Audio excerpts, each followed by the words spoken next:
Alright, so page 9 starts with synthetic division. We have this quintic function divided by 3n minus 5. So remember that inside this little half box we put the 0 of this. So the opposite of negative 5/3 is positive 5/3. And then we just put the coefficients across the top. So 5, 4, 3, 2, 1, none. I'm not missing any terms. So 3, 1, negative 7, negative 14, 27, and negative 23. Okay, so drop the 3. 5/3 times 3. I think of it as, which you can say 15 divided by 3 for sure, but I always divide first and then simplify. So it's 5 times 1, which is 5. 1 plus 5 is 6. 5 divided by 3 times 6. 6 divided by 3 is 2, and 5 times 2 is 10. Negative 7 plus 10 is 3. I already know 3 gives me 5. Negative 15 plus 5 is negative 9. So I've got 5/3 times a negative 9. 9 divided by 3 is 3. So 5 times negative 3 is negative 15. 27 plus 15 is 12. 5 divided by 3 times 12 is 5 times 4, which is 20. And that leaves me with a negative 3 remainder. So I start with the power of 5.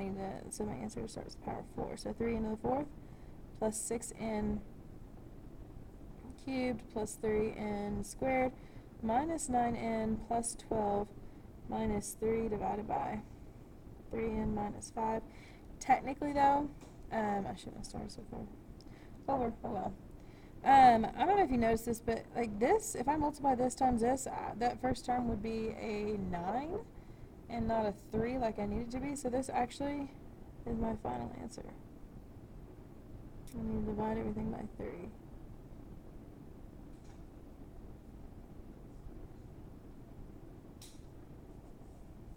So that is my final answer. Not because like they're all divisible by 3, but because they're all divisible by 3, and the fact that if I multiply that times that, I don't get that.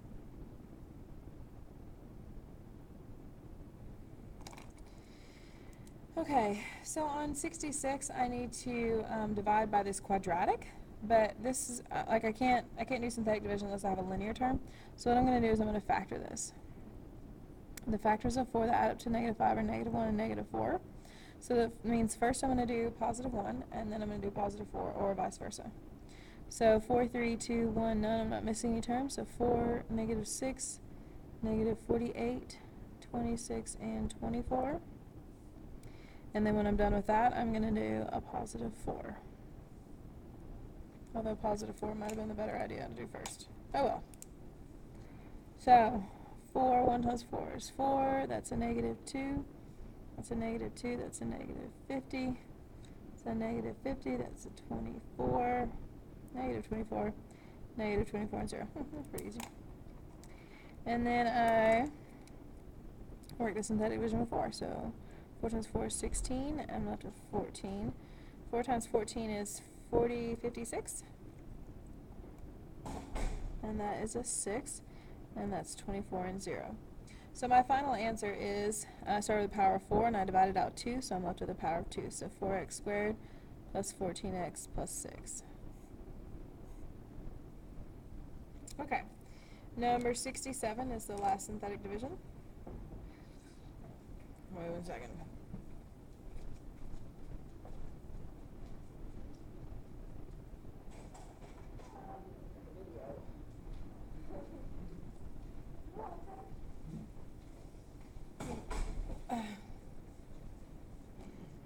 So on 67, we're doing synthetic division with this quadratic, which I'm going to have to factor again. You guys might want to go to the room down the hall to do that. Just can't use my smartboard right now.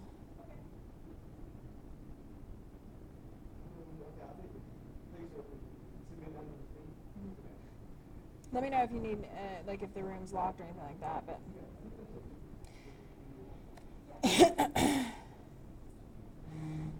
Well, that was fun.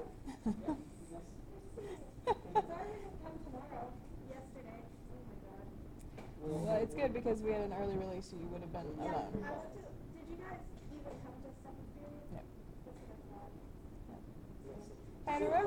remember you can be coming at 6 and 7 because I have prep 6. I'm saying like if you want another hour.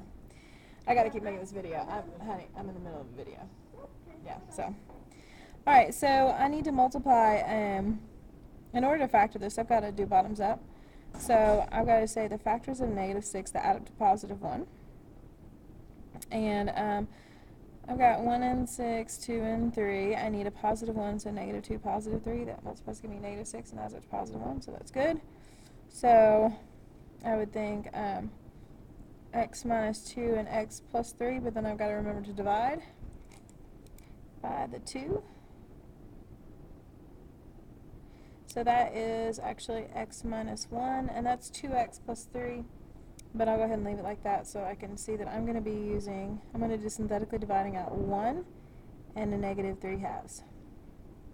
So let's do 1 first, and then we'll do -3/2. Now, I'll go down the list of the powers. 5, 4, 3, 2. I have no 1. So that means I have a 0x right there. So I've got 2, 7, -8, -37, 0, and 36. Okay. 1 times 2 is 2, 7 plus 2 is 9, 1 times 9 is 9, -8 plus 9 is 1, 1 times 1 is 1, -37 plus 1 is -36, 1 times -36 is -36, 0 plus -36 is -36, and 1 times -36 is -36, which is 0.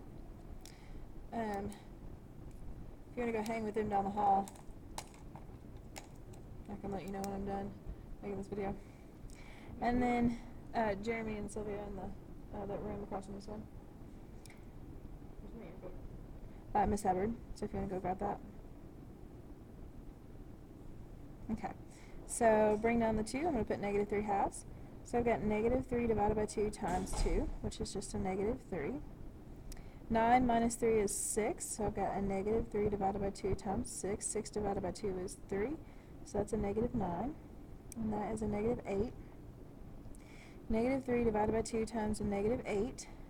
Negative times a negative is positive, and 8 divided by 2 is 4, so that's 12. -36 plus 12 is a -24. So -3 divided by 2 times a -24. Negative times a negative is positive. 24 divided by 2 is 12, and 12 times 3 is 36. Okay, so here's the thing. I divided out a 2x squared plus x minus 3, and my original function is a 2x to the 5th. So does it make sense that this times this cubic is going to give me a 2? So I need to divide all these by 2. So my final answer is actually power of 5 divided by 2, so 3. X cubed plus 3x squared minus 4x minus 12. And if you think about it, if I were to multiply out this times this, that first term should be 2x to the 5th. And I would have gotten 4x to the 5th, and I need 2x to the 5th. So that's why that's my answer. Okay, now, so this is kind of confusing, but it would not let me change the directions for number 68 for some reason. So this is actually part of that. Okay, so it says factor each completely and solve. So the biggest thing for you to remember on this is the sum and difference of perfect cubes formulas. So a cubed plus b cubed is a plus b times a squared minus ab plus b squared. If this is plus, this is plus, this is the opposite minus, and that's always plus. And then whatever this is, you just drop the powers here. This one is just, this term is just this times itself, the middle term is just this times that, and then the last term is just that times itself. And do not try and take, the sign right here with b. If it's a minus, I don't care. B is b, and that's all you plug in. The signs are already predetermined right there, okay? So when I have a cubed minus b cubed, if this is minus, this is minus, this is plus, this is minus. Just kidding, that's always plus. The only thing that you ever need to worry about with signs is that initial setup. Minus, minus, opposite, always plus. Plus, plus, opposite, always plus. Okay? So drop the powers a and b, multiply the first one times itself, multiply the two times each other. I don't care, it's a negative b, it's b. A times b, I don't care about the negative. and then b squared. Okay, so I got to figure out what is a and what is b, and I want to set it equal to 0 and solve. They should all be equal to 0, but anyway. Okay. I know that 8 is 2 cubed, and a cubed is a cubed. 27 is 3 cubed, so 2a is a. That's confusing. And 3 is b. So I set up my two sets of parentheses. This is plus, so this is plus. This is the opposite, always plus. I just drop the powers here, so 2a and 3. Here, I multiply this times itself, so 2a times 2a is 4a squared. The middle one is these two times each other, so that's 6a, and the last one is that one times itself, 9. Now I'm trying to solve, right? So this one right here, 2a plus 3 equals 0 when a equals a negative 3 halves. So just think reverse bottoms up, put the 2 underneath the 3. The opposite of positive 3 halves is negative 3 halves. Or just set it equals 0 and solve. Subtract 3 and divide by 2. This one right here, you're always going to have to do the quadratic formula with. A equals or x equals, whatever you want to do. Negative b, b's already negative, so positive 6. Plus and minus the square root of b squared, 6 squared, negative 6 squared, which is a positive 36. It's always positive. Minus 4 times a, 4 times c, 9. All over 2 times a, which is 4. Now, if you don't recognize the pattern or know the pattern, then you would need to multiply 4 times 9, and you get 36 times 4, and 36 times 4 is 108. Negative 100. Well, sorry, yeah, 36, and then it would be minus 108. But I noticed this. This right here is 36. So that's kind of like saying I have 136 minus 4 36s. And that is negative 3 36s. Anytime you do the sum and difference of perfect cubes, this number right here, if you just divide it by 3, see it was 36 minus 108, right? That's like 108 minus 36, but then change the sign. So that's 2, and that's 72. If I divide 72 by 3, 3 goes into 72. Wait, is it 72?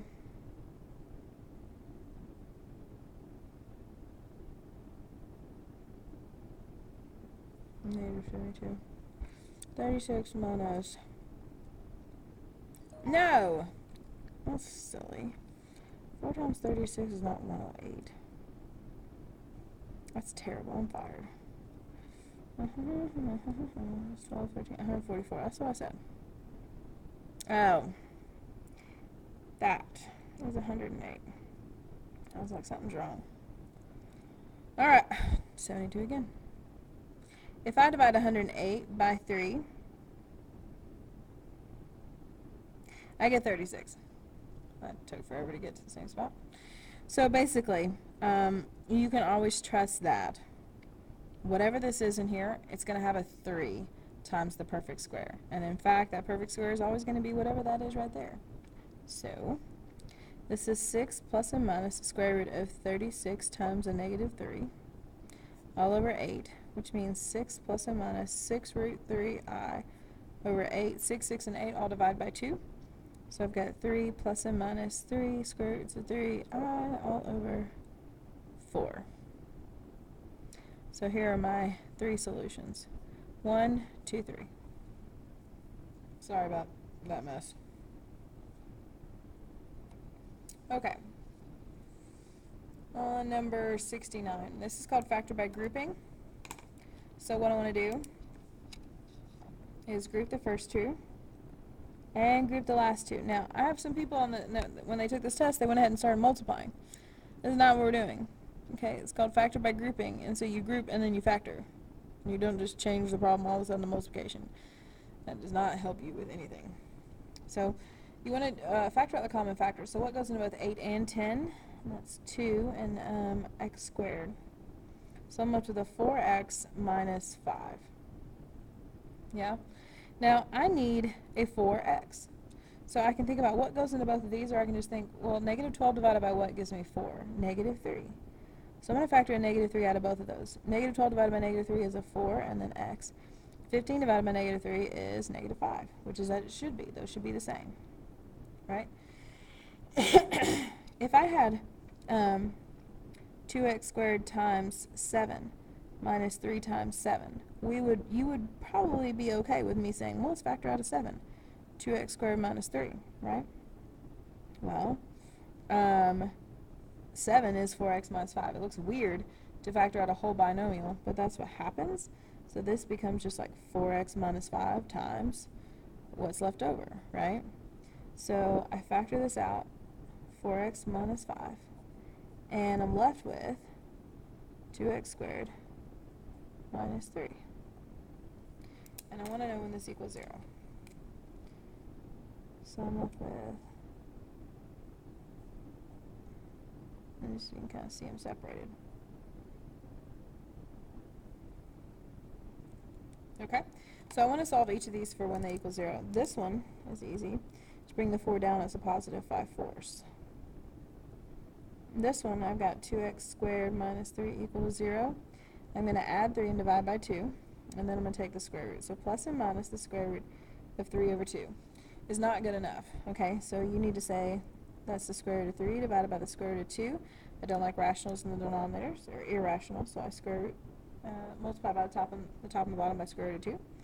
And I'm left with x equals plus and minus square root of 2 times square root of 3 is square root of 6, and the square root of 2 times square root of 2 is square root of 4, or just 2.